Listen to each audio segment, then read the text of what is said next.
साल की तरह इस साल भी सोनपुरा गांव में सब छठ पूजा की तैयारी कर रहे थे। गांव के बाजार भी सजे हुए थे। मधु और सुमन दोनों सगी बहनें भी हर साल छठ पूजा का व्रत करती थीं। वो भी छठ पूजा की तैयारी अपने अपने हिसाब से कर रही थी।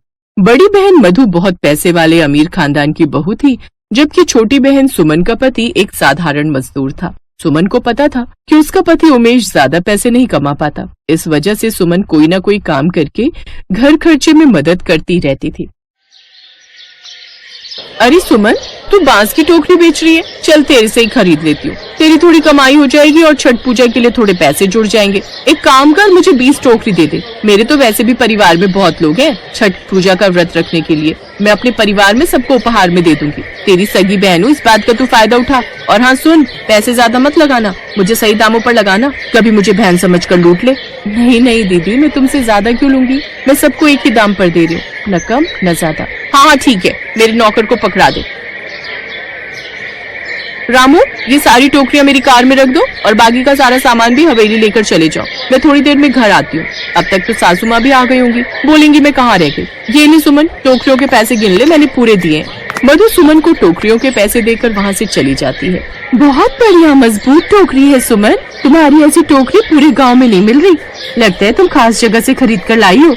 हाँ दीदी, शहर की बढ़िया दुकान से खरीद कर लाई हूँ। सोचा हमारे गांव में भी सब बहुत प्रेम भाव से छठ पूजा का व्रत रखते हैं, तो सामग्री भी बढ़िया होनी चाहिए। और बांस की टोकरी तो छठ पूजा के लिए सबसे विशेष है, तो वो तो मैंने मजबूत और बढ़िया ही लानी थी।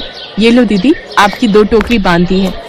तभी सुमन का पति उमेश आ जाता है। सुमन ला, तू कुछ खा ले, सुबह से भूखी है। रजनी ने तेरे लिए रोटी और दाल भेजी है। और तुमने रोटी खाई क्या?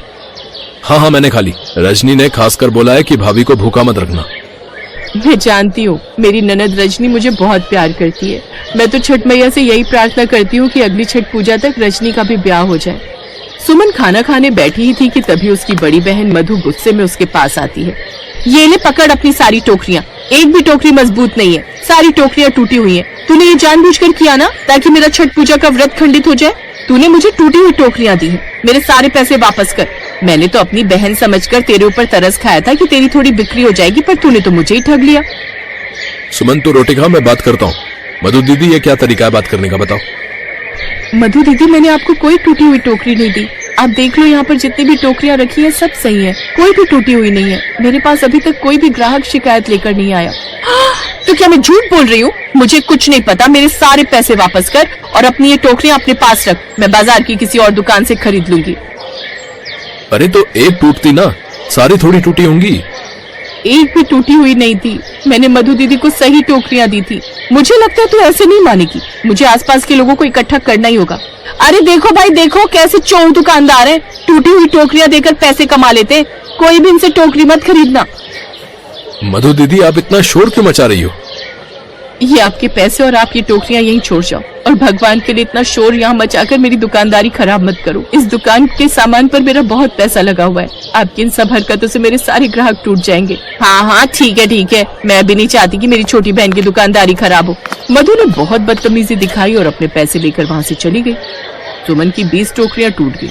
इस वजह से उसको बहुत नुकसान हुआ, पर वो अभी तक समझ नहीं पा रही थी कि सारी टोकरियां टूट कैसे सकती हैं। उस दिन सुमन का मन बहुत खराब होता है। छठ पूजा का दिन आता है। सुमन ने टोकरियां बेचकर जो पैसे कमाए थे, उनसे वो छठ पूजा का सामान खरीद लेती है। सुमन ने सच्चे भाव से छठी मैया को याद करके अपने छठ पूजा के व्रत को प्रारंभ किया।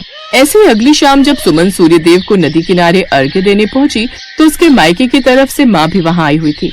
सुमन बिटिया, एक बार मधु का हालचाल पूछ लेना, उसकी तबीयत ठीक नहीं है। आज भी पूजा करके जल्दी चली गई। मुझे मिली थी, मैंने तो कहा था कि मैं कुछ बना चाहती हूँ, पर उसने कहा कि नौकर चाकर हैं तो वो मदद कर देते हैं, पर माँ हूँ ना, मन नहीं मानता। मैं मधु को मिलने जा ही रही थी, तुम साथ चलोगी? मैं क्या साथ चलूँ माँ? मधु दीदी को तो आप जानती हो, मैंने आपको बताया था उन्होंने बीच में मेरे साथ कैसा बर्ताव किया। मेरा मन नहीं है। चल ठीक है, तेरी मर्जी। सुमन भाभी घर चले। सुमन की माँ थोड़ा सा आगे ही बढ़ी थी कि तभी कुछ सोचकर उसने आवाज लगाई। माँ रुको, रजनी एक काम कर, तू ये सामान लेकर घर पहुँच। मैं माँ के साथ मधु दीदी के घर जा रही हूँ। तेरे भैया बच्चों को घुमाने ले गए तो उन्हें बता देना। ठीक है भाभी, आप ध्यान से जाना। सुमन का मन नहीं था, पर मधु उसकी सगी बहन थी, इसलिए ऐसे समय में वो सब कुछ भूलकर अपनी माँ के साथ मधु के घर जाती है। मधु बिस्तर पर लेटी थी। उसकी तबीयत बहुत ज्यादा खराब हो रही थी। माँ और बहन को देखकर मधु में हिम्मत आ गई। दामाद जी से कहकर हमें बुला लेती, हम आकर प्रसाद बना जाते। तूने बुलाया ही नहीं, मुझे लगा तेरी सास आ गई होगी तो वो तेरी मदद कर देंगी। माँ वो आ नहीं पाई, उनके घुटनों में बहुत दर्द था। वो जेठानी जी के साथ ही छठ पूजा का व्रत रख रही हैं। अब दूसरे गांव से आने में 2 घंटे लग जाते हैं। मैंने भी कहा रहने दो, पर मेरे घर जो खाना बनाती है वो भी छुट्टी पर चली गई। उसकी रिश्तेदारी में कोई बीमार हो गया था। अब काम के समय सब छुट्टी ले लेते हैं। मुझे लगा मैं कर लूंगी, पर शाम से ही बहुत सिर में दर्द है, चक्कर आ रहे हैं। कल के लिए प्रसाद भी नहीं बनाया। मधु दीदी मैं प्रसाद बना देती हूँ, तुम आराम करो। बस कल सुबह छठी मैया के आशीर्वाद से हमारा व्रत संपूर्ण हो जाएगा। एक काम करो, मैं छठी मैया के थोड़े भजन लगा देती हूँ, तुम वो सुनो, तुम्हें अच्छा लगेगा। लाओ अपना मोबाइल फोन दो। तुझे मोबाइल चलाना आता है? हाँ दीदी, रेखा के पापा ने नया मोबाइल फोन लिया है, उसमें मैं भजन सुनती हूँ।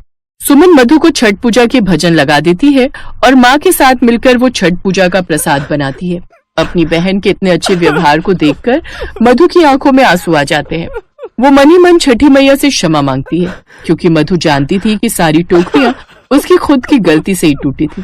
मेरी बहन कितनी अच्छी है, आज मुसीबत के समय मेरे अपने ही काम आ रहे हैं। नहीं नहीं, मैं इतनी घमंडी कैसे हो गई। हे छठी मैया, मुझे क्षमा कर देना, मैंने अपनी सगी बहन के साथ गलत किया, मुझे क्षमा कर दो मैया।